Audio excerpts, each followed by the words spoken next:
Hey guys, so in my opinion, Something in the Way is one of Nirvana's quintessential songs. It's one of the most important songs in their entire catalog.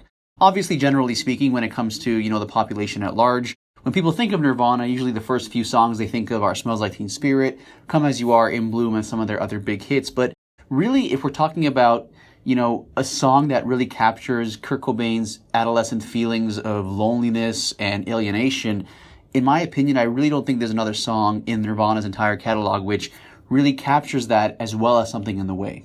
So for that reason alone, I think it's a very important song in Nirvana's history, and in general, I think it's just a great song, period. So let's get into this. Kurt Cobain wrote Something in the Way in 1990, and the story behind the origins of the song has become a topic of debate amongst Nirvana fans. As the legend goes, so to speak, Something in the Way was written by Kurt Cobain about the period in his life when he was homeless and living underneath the Yonge Street Bridge in Aberdeen, Washington. As some of you may know, I've been to Aberdeen myself, and I have visited the bridge. It's become a place where Nirvana fans from all over the world go to visit. Now, where the debate comes into play is whether or not Kurt actually really slept underneath this bridge. According to most Nirvana biographers, Kurt Cobain didn't actually sleep there.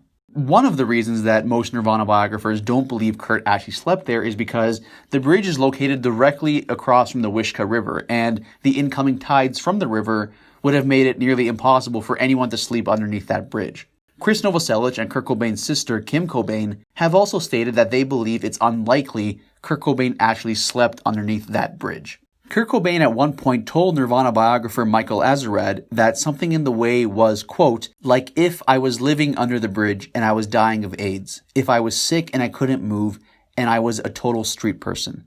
That was kind of the fantasy of it, end quote. So, based on that particular quote, it seems that Kurt himself acknowledges that the song isn't necessarily autobiographical, but rather metaphorical. A more realistic meaning to the song is that it's an expression of Kurt's feelings and emotions of abandonment, how he felt he was something in the way of other people, a nuisance, and that whenever he tried to feel better about things, there was always something in the way that prevented that from happening.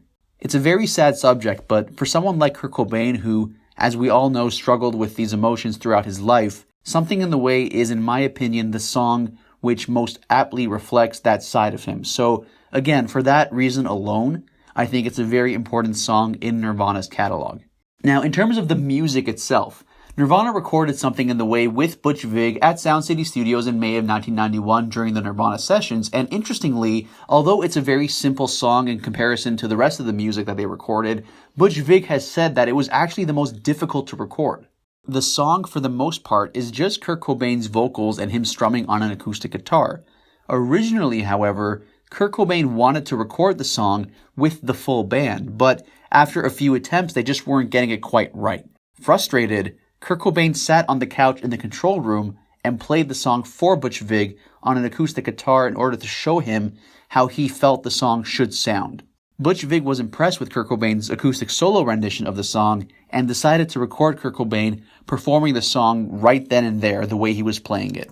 And so, Butch Vig quickly set up microphones around Kurt, turned off the air conditioning, unplugged the telephone, and held his breath essentially while Kurt Cobain played the song very quietly.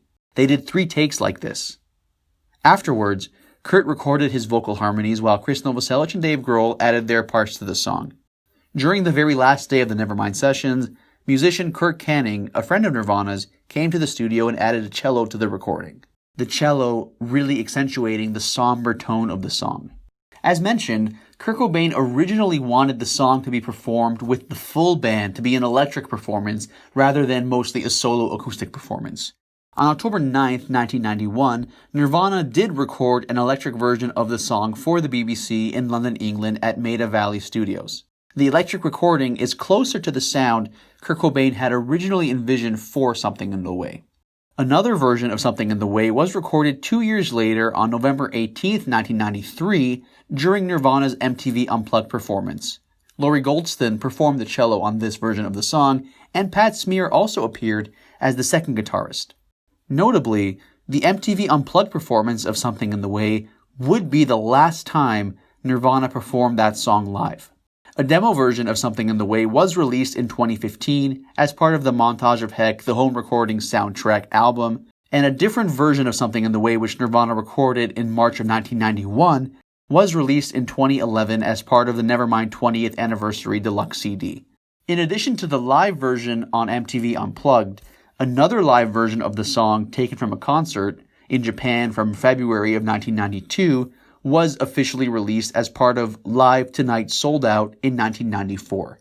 Something in the Way is the 12th track on Nevermind and has a runtime of 3 minutes and 52 seconds, or you could argue it has a runtime of 20 minutes and 37 seconds if you include the hidden track Endless Nameless. Hey guys, thanks for watching. If you like this video, make sure to subscribe for more. All the videos on my channel are original. I'm the one conducting all the interviews, doing all the editing, and doing all the filming. So if you guys like what you see and you want to support, in all honesty, the best way is just to subscribe. Thanks for watching.